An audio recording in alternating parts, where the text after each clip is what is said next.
Bab 6. Pukul 4 sore, Anggriani sudah tiba di rumah. Dia tidak mau mengecewakan anak-anaknya.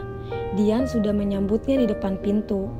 Parasnya tegang sekali seperti sedang menanti pengumuman hasil ujian. "Gak pergi lagi kan, Ma?" tanyanya cemas. Anggriani mengusap kepala Dian dengan penuh kasih sayang. "Tidak, kan sudah janji sama Dian."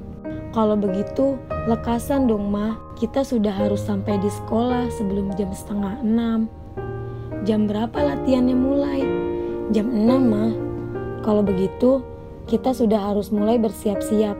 Pergilah mandi." "Dian sudah mandi, Ma."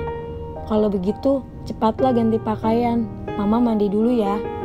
Mama," seru Ika sambil berlari-lari turun dari atas. "Pasangin pita dong, Ma. Kak Sinta gak becus, miring melulu." "Sudah ku bilang, kepalamu yang tidak rata," balas Sinta dari atas. "Mesti diamplas dulu." "Sini Mama pasang." Sambil tersenyum, Anggriani menuntun Ika ke atas. 10 menit lebih Anggriani mendandani putrinya. Dia baru merasa puas setelah Ika menjelma menjadi bidadari mungil yang amat cantik. "Nah, selesai," katanya sambil menghela napas lega. Ditatapnya Ika sekali lagi melalui cermin di hadapan mereka, dan matanya terpaku pada bayangan ibunya. "Ada tamu, Angga," katanya cetus. "Siapa, Bu?" Tiba-tiba aja dada Anggriani terasa berdebar-debar. "Siapa lagi?" gerutu ibunya jengkel. "Lelaki yang naik mobil merah itu. Heran, tiap hari datang. Mau apa sih?" "Celaka," pikir Anggriani bingung.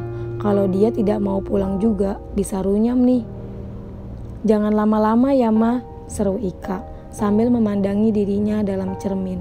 Duh, cantiknya. Diputarnya tubuhnya sedikit, diajaknya cerminnya itu tersenyum, dan cermin membalas senyumannya. "Mama tidak lama," sahut Anggriani cepat-cepat.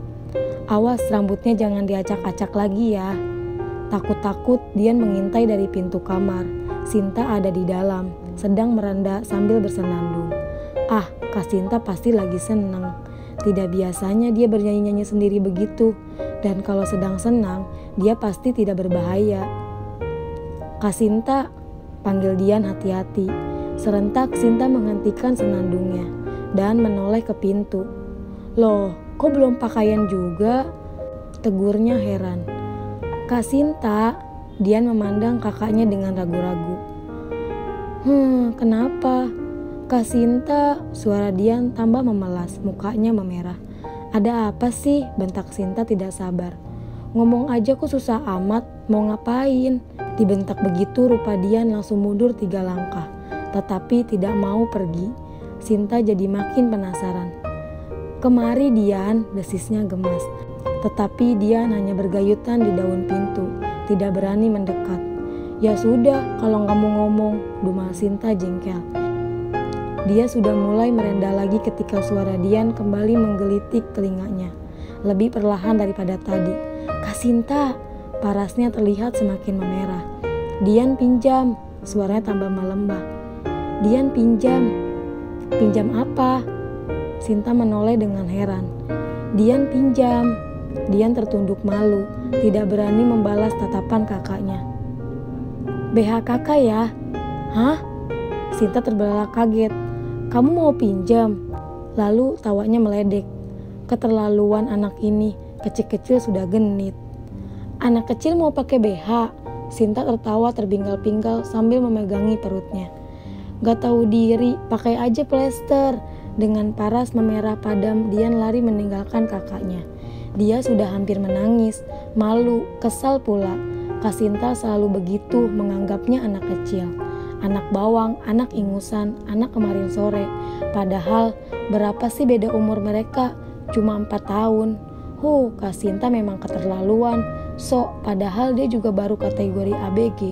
Laganya aja kayak orang gede. Apa sih salahnya memakai BH? Dian sering melihat penyanyi-penyanyi cilik di televisi dan dandanan mereka. Wah, selangit, gayanya ngepop, goyangannya maut, persis malah kadang-kadang lebih dari orang dewasa. Kenapa Dian tidak boleh meniru? Yang mendandani mereka orang tuanya juga bukan, dan Dian tertegun di puncak tangga. Mama sedang ngobrol dengan Om Budi. Menurut pengalaman, obrolan mereka tidak pernah sebentar. Dan Dian sempat menangkap kata-kata mama yang terakhir. "Tidak bisa, Bud, aku sudah janji dengan anak-anak." "Tapi kau juga sudah janji denganku, Angga. Lupa ya? Janji denganku malah lebih dulu." "Masa sih kau gak mau ngalah sama anak-anak, Bud?" "Tentu saja aku mau, Angga. Tapi tidak dalam persoalan yang sepenting ini. Kau harus dapat mendahulukan yang penting, Angga. Ini soal masa depan kita." "Tapi kita kan bisa pergi besok, Bud." Kilah Anggreni kewalahan. "Dian cuma bisa berlatih hari ini. Besok kita ada syuting sampai malam. Surat panggilannya sudah dikirim oleh manajer unitku kan?" Atau suara Budi berubah. "Kau tidak mau ikut syuting besok?" "Aku harus bicara dulu dengan anak-anak," keluh Anggreni lemah. Membatalkan syuting berarti kehilangan honor. Anggreni baru bangkit dari kursinya dan memutar tubuh ketika matanya bertemu dengan mata Dian. Mata yang sedang tenggelam dalam lumpur kekecewaan. Ada kesedihan yang berbaur dengan kejengkelan dan kekecewaan di mata itu. Kekecewaan yang tak mungkin lagi dilupakan Anggreni. Anggreni tidak tahan melihat mata yang bening itu mulai basah digenangi air mata. Dia tidak tahan melihat bibir Dian yang mungil itu gemetar menahan tangis. "Dian," panggilnya dengan perasaan bersalah. Tetapi Dian sudah lebih cepat lagi membalikkan tubuhnya. Dian menghambur lari ke kamarnya. Harry sudah mengenakan kemejanya, kemeja yang sudah dicuci dan disetrika Anggreni.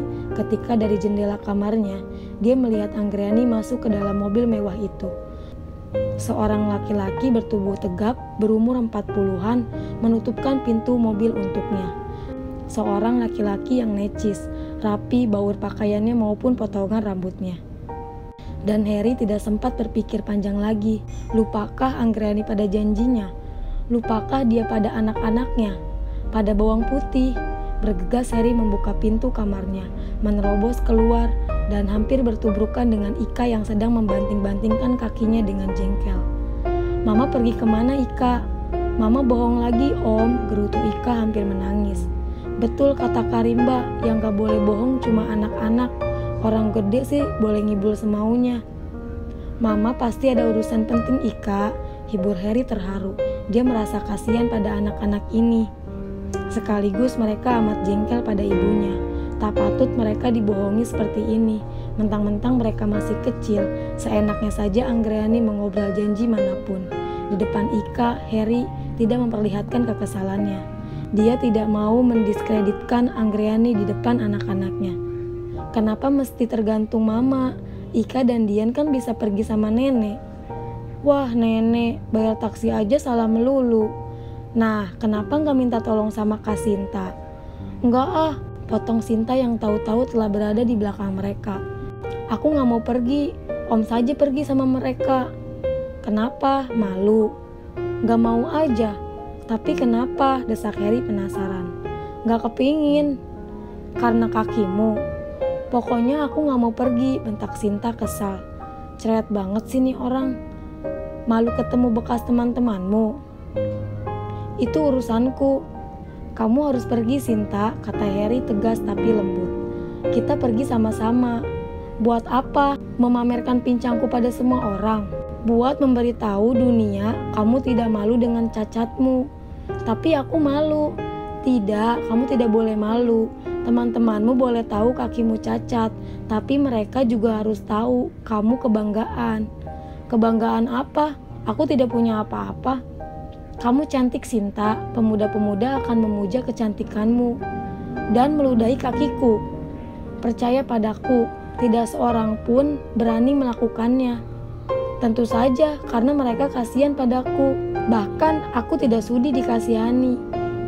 "Kalau begitu, berhentilah mengasihani dirimu sendiri. Tidak semua orang kan menertawakan cacatmu, menangisi kakimu."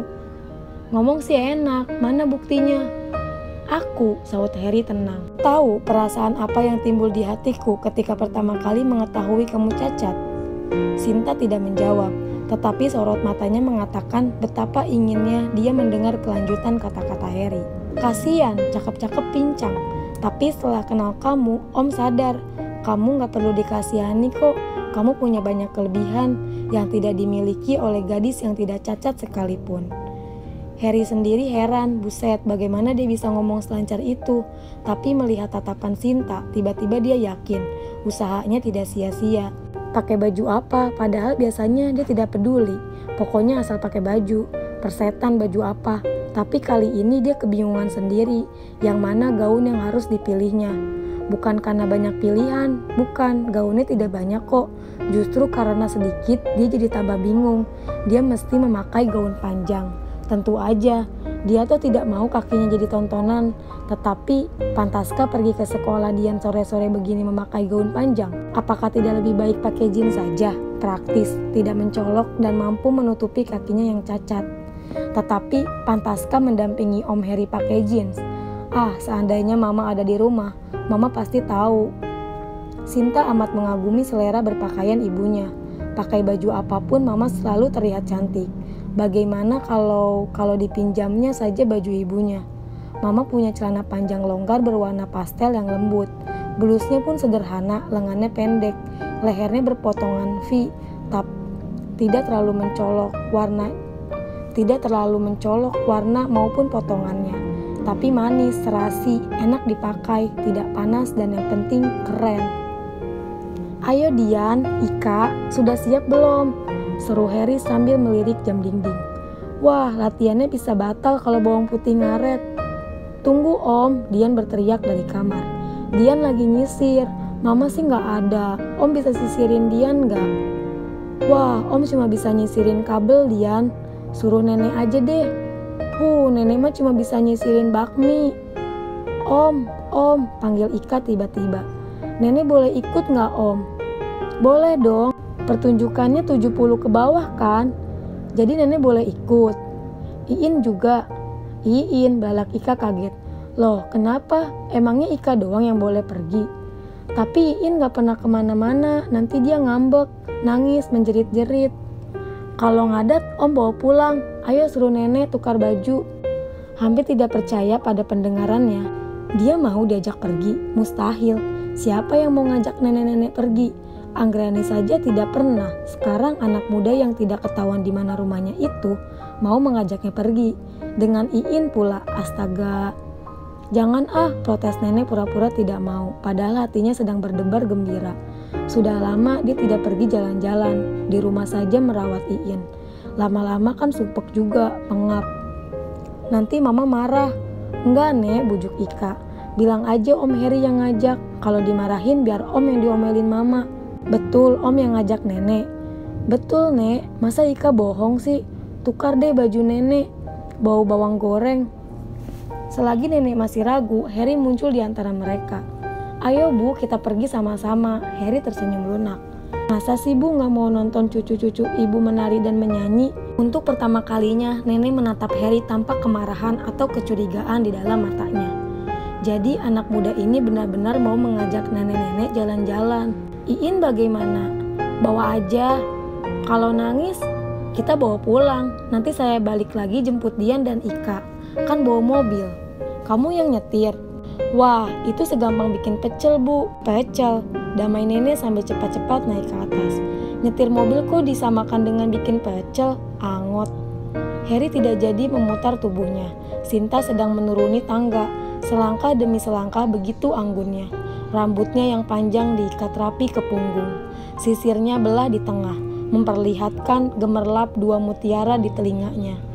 Celana panjangnya longgar dan berwarna lembut. Blusnya sederhana tapi manis. Pipinya merona merah. Bibirnya disaput lipstik warna salem yang lembut. Menggoda, bukan main. Harry pasti tidak akan mengenalinya kalau bersua di jalan. Tentu saja, Sinta tahu siapa yang sedang mengawasinya dengan tertegun di bawah sana. Dia hampir tidak berani mengangkat wajahnya, membalas tatapan Harry, dan pipinya semakin memerah. Sengaja Harry bersiul nakal. Kadang-kadang wanita memang senang disiul kan? Mereka suka dikagumi pria. Bukan main, desis Harry dengan suara kagum dan tatapan memuja. Para Sinta semakin membara.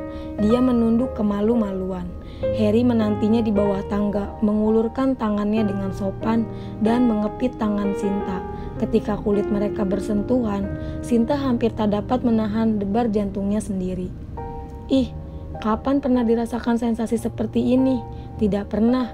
Bahkan jika dia berjalan berdua dengan Harun, sepulangnya dari pasar sekalipun. Sinta jadi salah tingkah dan semua gerakannya terasa riku. Untung Om Heri bersikap sangat tenang dan wajar. Sudah biasakah dia menggandeng seorang wanita seperti ini? Di sisinya Om Heri terlihat begitu tampan dan gagah. Tubuhnya menjulang tinggi, tegap melindungi, memberi kesan amat di hati Sinta. Dan sikapnya, aduh, dia bukan hanya sopan dan simpatik, dia malah memperlakukan Sinta seperti wanita dewasa. Lihat aja bagaimana cara Om Heri membukakan pintu dan menyilahkan masuk lebih dulu, atau menggandeng tangannya berjalan di antara teman-temannya. Rasanya sore ini Sinta sudah melupakan sama sekali pacarnya, lebih-lebih melihat cara teman-temannya menatapnya. Kamu punya kelebihan yang tidak dimiliki oleh gadis lain, Sinta, kata Om Heri tadi, yang tidak cacat sekalipun. Dan sore ini dia telah membuktikannya. Dia datang ke bekas sekolahannya didampingi oleh seorang laki-laki tampan, gagah, dewasa, seorang pria yang membuat teman-temannya memandang antara kagum dan iri.